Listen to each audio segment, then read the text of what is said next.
قرآن کی ایک عظیم صورت ہے اور خاص طور پہ اس کے جو آخری آیات مبارکہ ہیں ان کے اندر اللہ کی بہت بڑی رحمتیں ہیں، اور شیاطین الجن والانس جو ہے نا ان کے دفع کرنے کے لیے اس سے بہترین علاج دنیا میں کوئی نہیں۔ اس لیے کسی پیر فقیر کے پاس جانے کی ضرورت نہیں ہے، کسی بھوپے کو اور کسی بھوت کو بلانے کی ضرورت نہیں ہے۔ گھر میں قرآن پڑھو اور سورۃ البقرہ کی تلاوت کرو۔ اس کا طریقہ بزرگوں نے لکھا ہے کہ سارے گھر والے بیٹھ جائیں، ایک بڑا پانی کا ڈول آگے رکھ لیں اور سورۃ البقرہ پڑھتے رہیں، دم کرتے رہیں، پڑھتے رہیں، دم کرتے رہیں، پڑھتے رہیں، دم کرتے رہیں۔ جب سورۃ البقرہ ختم ہو جائے وہی پانی سارے پئیں بھی اور سب پر ڈالیں بھی اور گھر کے کونوں کے اندر بھی وہ ڈالیں۔ یہ 11 دن عمل کرتے رہیں تو کوئی دنیا کا جن، جادو، سحر، پری، بھوت کچھ بھی نہیں ہو، سب نکل جائے۔ یاد رکھیں کہ جادو کا علم جو ہے وہ تو ہے، برحق ہے، علوم شیطانی میں ہے، لیکن علم ہے، اور جادو کا اثر بھی ہوتا، لیکن جادو سے کسی کی جنس بدل دی جائے، یعنی انسان کو نعوذ باللہ گدھا بنا دے، یہ نہیں ہو سکتا۔ اور بعض لوگ کہتے ہیں کہ جادو کا ایک علم یہ بھی ہے کہ وہ آنکھوں کے اوپر ایک قسم کا اثر ڈالتے ہیں، ہپنوٹائز کر دیتے ہیں، جو دکھانا چاہتے ہیں دیکھنے والے کو وہی نظر آتا ہے۔ تو بہرحال اس میں تو کوئی شک نہیں کہ جادو ایک علم ہے، لیکن علوم شیطانیہ سے ہے۔ اس کا پڑھنا، پڑھانا، سیکھنا، سکھانا، کرنا سب حرام نہیں بلکہ کفر کے درجے پہ ہے۔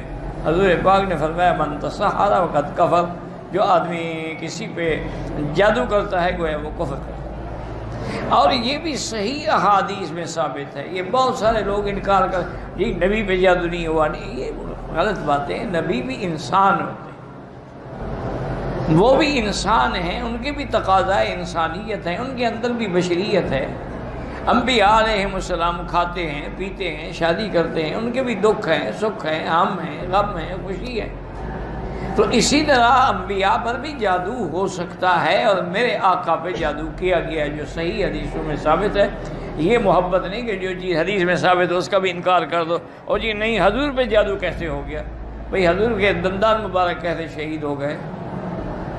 اگر دندان مبارک شہید ہو سکتے ہیں، حضور کے رخسار زخمی ہو سکتے ہیں، حضور صلی اللہ علیہ وسلم کو موت کے وقت میں بخار کی اتنی شدت ہو سکتی ہے کہ 6-6 7 ٹھنڈے پانی کے مشکیزیں ڈالتے تھے، تھوڑا افاقہ آتا تھا پھر بخار کا جوش چڑھ جاتا۔ اور حضور پاک صلی اللہ علیہ وسلم کو موت کے وقت میں سکرات کی تکلیف ہو سکتی ہے، تو جادو کیوں نہیں ہو سکتا؟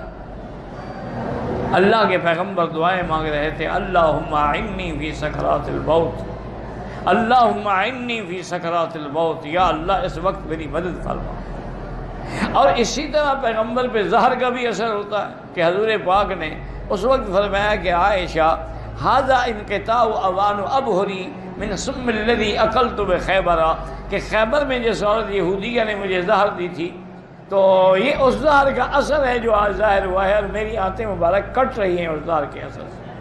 تو زہر کا اثر بھی آپ پہ ہو سکتا ہے۔ تو اصل یہ تھا کہ یہودیوں نے مل کے کوشش کی کہ حضور پاک صلی اللہ علیہ وسلم پہ جادو کیا جائے۔ تو لبید ابن الاعصم ایک بہت بڑا ان کا جادوگر تھا، اس کی لڑکیاں جو ہیں وہ بھی جادو کرتی تھی۔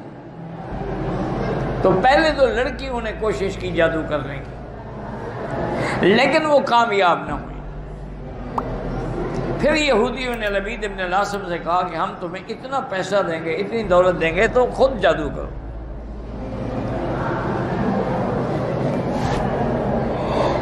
الحمدللہ یہدینا و یہدیکم۔ تو اس بدبخت نے پھر حضور پہ جادو کیا۔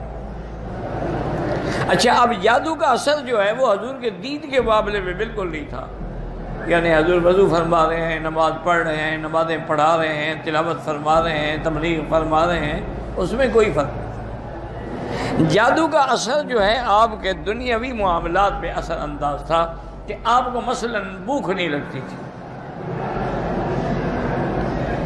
بیویاں کہتی ہیں کہ اگر کبھی ہم نے کھانا سامنے رکھ دیا تو 2 نوالے لے لیے، ورنہ کبھی مانگا نہیں کہ مجھے کچھ دو۔ اور دوسرا اثر یہ ہوا کہ بیویوں کی خواہش نہ رہی۔ آج کل بھی اکثر جادو یہی ہوتے ہیں جو فرقون بین المرء وزوجہ، میاں اور بیوی میں جادو کر کے فتنہ کرتے ہیں جادوگر، تاکہ آدمی جو ہے اس کی بندش ہو جاتی ہے، وہ اپنی بیوی کے پاس جانے کے قابل ہی نہیں رہتا، یا بیوی پہ بندش ہو جاتی ہے، اس کو اپنے خاوند کا ملنا پسند نہیں آتا، آہستہ آہستہ نفرتیں بڑھتی ہیں، انجام پھر علیحدگی ہوتا۔ تو حضور پاک میں یہ اثر ہوا تھا کہ آپ کو اپنی خواہشات جو تھیں نا یہ ازواج مطہرات کی، وہ ختم ہو گئی۔ کافی عرصے تک جادو کا اثر رہا۔ ایک دن حضور پاک فرماتے ہیں کہ میں سو رہا تھا کہ جبریل اور میکائیل دونوں فرشتے آئے، ایک میرے سرانے کی طرف کھڑا ہو گیا، ایک میرے پاؤں کی طرف کھڑا ہو گیا، اور سرانے والے نے اس سے پوچھا، پاؤں والے نے اس سے پوچھا کہ ما بہذا الرجل، اس بندے کو کیا تکلیف ہے؟ تو اس نے کہا کہ مطبوب، یہ مسحور ہیں، ان پہ جادو کیا گیا ہے۔ انہوں نے کہا من طبہ، کس ظالم نے جادو کیا؟ اس نے کہا لبید ابن العاصم۔ انہوں نے کہا کس چیز میں جادو کیا گیا؟ انہوں نے کہا فی مشتن و مشاطۃ۔ انہوں نے کہا وہ کہاں ہے؟ انہوں نے کہا وہ فلاں جگہ پر ایک کنواں ہے کچا، اس کے نیچے جو کنویں کے نیچے جو لکڑی ہوتی ہے تحت رعوفۃ، اس کے نیچے وہ جادو والی چیزیں جو ہیں دفن ہیں۔ حضور فرماتے ہیں کہ ثم افقت، تو میری نیند کھل گئی۔ حضور نے فوراً بلایا حضرت علی رضی اللہ تعالی عنہ کو بھی اور کچھ اور صحابہ کو بھی، اور ان کو لے کر حضور اس مقام پہ تشریف لے گئے جہاں کا جبریل نے بتایا تھا۔ حضور نے بعد میں بتایا کہ وہ جگہ ایسی ویران تھی اور ایسی برباد تھی کہ وہاں کھجوریں تھیں لیکن تنے کھڑے ہوئے تھے، کأنہم رؤوس الشیاطین، گویا کہ شیطانوں کے سر ہیں، پھل کچھ نہیں۔ اور کنواں جو تھا حضور نے فرمایا اس کا پانی ایسے تھا جیسے مہندی کا ملا ہوا پانی۔ حضور پاک نے حکم دیا، حضرت علی رضی اللہ تعالی عنہ کنویں میں اتر گئے اور انہوں نے اس لکڑی کے نیچے ہاتھ پھیر کے ڈھونڈنے کی کوشش کی۔ آخر آپ کے ہاتھ میں ایک چیز آئی، وہ کنگھی تھی، اور اس کنگھی میں حضور پاک کے بال مبارک تھے۔ اس ظالم نے ان بالوں کو لپیٹا تھا، اس میں سوئیاں لگائی تھیں۔ یہ جادوگر جو ہے نا ایسی حرکتیں کرتے ہیں، بندے کے بوتا بنا دیتے ہیں، مجسمہ بنا دیتے ہیں، آٹے کا ایک گڑیا سی بنا دے، اس میں پھر وہ سوئیاں چبھوتے ہیں۔ اب حضور صلی اللہ علیہ وسلم پر یہ معوذتین جو ہے نا یہ بھی اتر چکی تھی، قل اعوذ بالفلق اور قل اعوذ بالناس۔ تو حضور یہ پڑھتے جا رہے تھے، یہ 7 آیتیں ہیں، وہ 7 گریں تھیں، ہر گرہ کھلتے گئے۔ تو حضرت علی فرماتے ہیں جیسے جیسے حضور ایک گرہ کھولتے اور سوئی نکالتے، آپ کا چہرہ کھلتا جاتا، حتیٰ کہ وہ ساری سوئیاں نکل گئیں تو حضور کا چہرہ ایسے روشن ہو گیا جیسے 14ویں کا چاند ہو۔ حضور نے وہ لے کے اسی کنویں میں پھینک دی سب کچھ، واپس تشریف لے آئے۔ تو بی بی عائشہ نے عرض کیا کہ حضور آپ لے تو آتے، ہم دیکھتے تو صحیح ان ظالموں نے کیا کیا ہے۔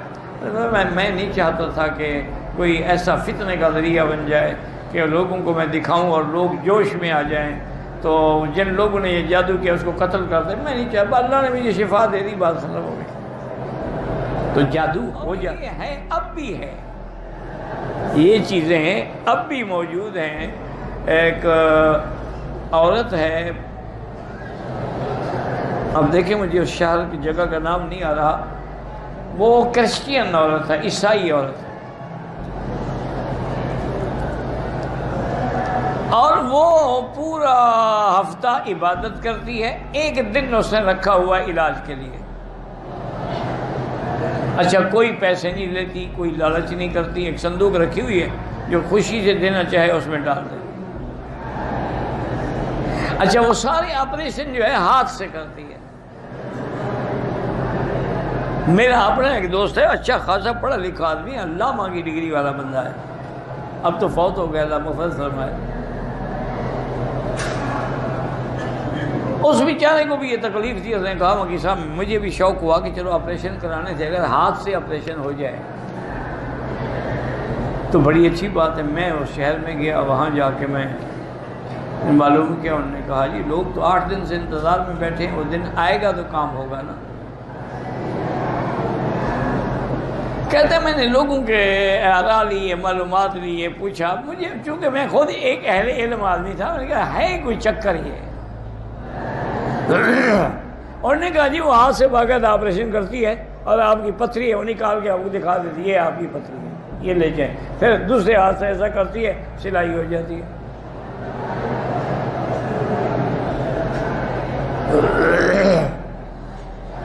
وہ کہتے ہیں کہ میں نے بہرحال وہاں آیت الکرسی پڑھنی شروع کی۔ جب میرا نمبر آیا تو اس نے مجھے دیکھا اور کہا کہ میں آپ کا علاج نہیں کر سکتی۔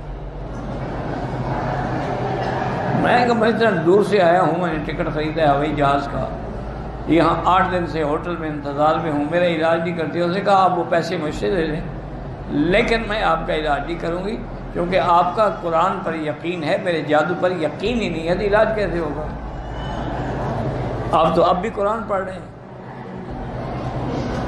میں نے کہا میں پڑھتا رہا ہوں، اگر انسان کو ڈر نہیں لگتا کہ اس کو کوئی چیز آ جائے، اور نے کہا بہرحال میں آپ کا علاج نہیں کر سکتا۔ تو کہا میں واپس آ گیا، اب لڑائی تو نہیں کر سکتا تھا۔ اچھا جو لوگ علاج کرا کے آئے وہ 1 مہینہ 2 مہینے ٹھیک رہے، پھر اسی طرح ہوگا، جب تک اس کے جادو کا اثر رہا انہوں نے محسوس کیا کہ ہم ٹھیک ہیں۔ جب جادو کا اثر ختم ہو گیا تو وہ اسی طرح واپس آ گئے اپنی بیماری میں۔ کہتے میں نے اللہ کا شکر ادا کیا کہ چلو میں اس کے دھوکے میں نہیں آیا۔ تو اسی لیے جادو تو ہوتا ہے، دھوکہ دیا جاتا ہے، بعض لوگ آنکھوں پہ کرتے ہیں، اسی چیز پہ بھی جادو کرتے ہیں۔ حضرت کعب احبار خود فرماتے تھے، وہ کہتے تھے کہ مجھے اللہ نے یہ جو حضور پاک نے کلمات سکھائے ہیں، اعوذ بکلمات اللہ التامہ من شر شیطان وہامہ، اعوذ بکلمات اللہ التامات من شر ما خلق، اعوذ بکلمات اللہ التامہ من شر کل شیء، یہ سارے کلمات اگر حضور مجھے یہ نہ سکھاتے نا، یہ تو مجھے گدھا بنا دیتے جادو کر کے، یہودی جو میرے دشمن ہیں۔ تو بہرحال حضور نے کلمات ہمیں سکھائے ہیں، اگر یاد ہوں۔ اچھا ایک بات یاد رکھو، چونکہ بعض دعائیں مشکل بھی ہوتی ہیں، اعوذ بکلمات من شر ما خلق وزرع وبرع من شر ما تارک یطلب اللہ بخیر یا رحمان، اعوذ بکلمات اللہ التامہ من شر شیطانہ ونفسہ۔ تو یہ مشکل بھی ہوں تو آپ ایک بات یاد، بس صرف درود شریف پڑھا کریں، ہر چیز کا علاج درود شریف سے ہو جائے گا انشاءاللہ۔ جتنا ہو سکے چلتے پھرتے اٹھتے بیٹھتے، طواف میں صفا میں، وضو ہے نہیں ہے، عورت پاک ہے نہ پاک ہے، درود شریف پڑھتے رہو۔ ایک آدمی نے علامہ اقبال سے پوچھا تھا کہ بھائی تمہیں یہ مقام کیسے مل گیا؟ علامہ اقبال تو بڑا مست کلندر قسم کا آدمی تھا نا جی، شراب بھی پیتا تھا، نشے بھی کرتا تھا، پتہ نہیں کیا کیا نہیں کرتا تھا۔ اس کے عشق کی داستانیں بھی بڑی مشہور ہیں، کتابوں میں ابھی تک لکھی ہوئی ہیں۔ تو پھر یکدم ایک آدمی کیسے پلٹا کھا گیا کہ وہ دین کی طرف آ گیا؟ تو ان نے پھر خود بتایا کہ ایک تو علامہ انور شاہ کشمیری کی دعا ہے، اور دوسرا مجھے کسی نے کہا تھا کہ اگر تم 1 کروڑ دفعہ درود شریف پڑھ لو تو اللہ سے جو مانگو گے تمہیں ملے گا۔ تو میں نے باقاعدہ 1 کروڑ دفعہ درود شریف پڑھا، روزانہ میں 5000 10,000 5-10,000 کر کے پڑھتا تھا، تو 1 کروڑ پڑھنا کون سا مشکل تھا۔ تو میں نے دعا مانگی کہ یا اللہ میرا یہ فکر، میرا دماغ، میری شعر و شاعری یہ سب اب تیری دین کے کام آنی چاہیے، ورنہ کیا فائدہ۔ تو اللہ نے یکدم میرا رخ بدل دیا۔ تو بہرحال اس کا ایک نہیں لاکھوں لوگوں نے تجربہ کیا ہے کہ جو بالکل لا علاج بیماریاں تھیں نا، بس درود شریف پہ یقین کر کے انہوں نے پڑھنا شروع کیا تو اللہ نے شفا دی۔ جادو بالکل ہے، اس کی حقیقت ہے، اس کا ذکر قرآن میں بھی ہے، حدیث میں بھی ہے۔ اتنا بڑا واقعہ موسیٰ علیہ السلام کا کہ 70,000 جادوگر نے مقابلہ کیا، ایک نہیں، دو نہیں، 70,000۔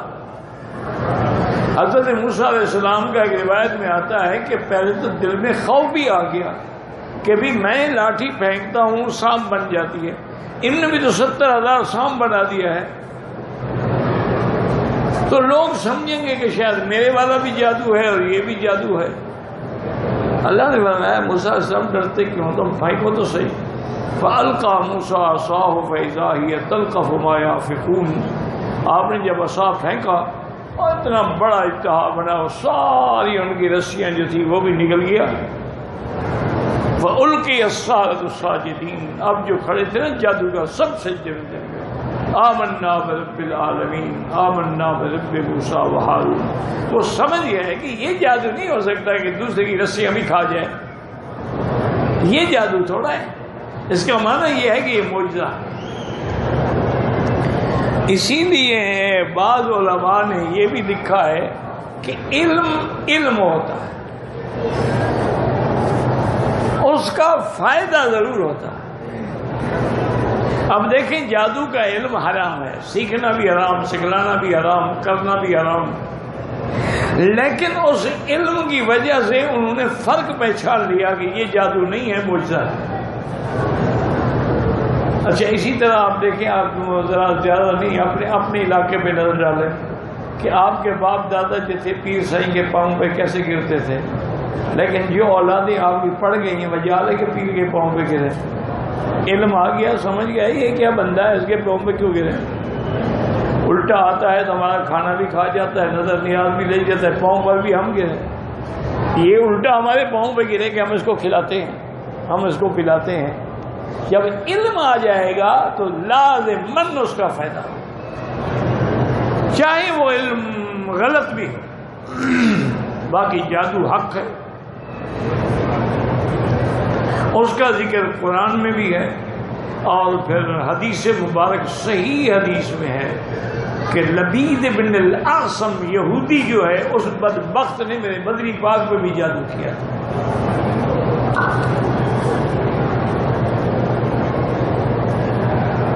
بالکل جادو نے اثر کیا، لیکن وہ اثر دنیاوی معاملے میں تھا، دین میں نہیں تھا۔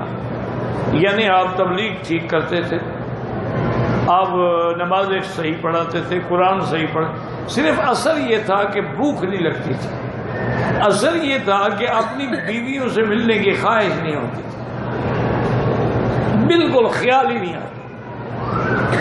اور یہ ہوتا ہے، ہمارے بھی دوست تھے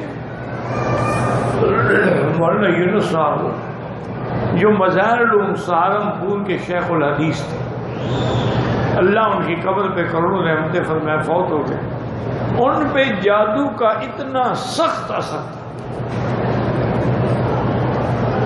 ساری رات بیچاروں کو چین نہیں آتا تھا، لیکن جب بخاری شریف پڑھانے بیٹھتے مجال پتہ نہیں ہوتا تھا کہ ان پر کوئی جادو ہے، حدیث پڑھا رہے ہیں، سبق پڑھا رہے ہیں، بالکل ٹھیک ہے، گھر جاتے اثر شروع ہو جاتا،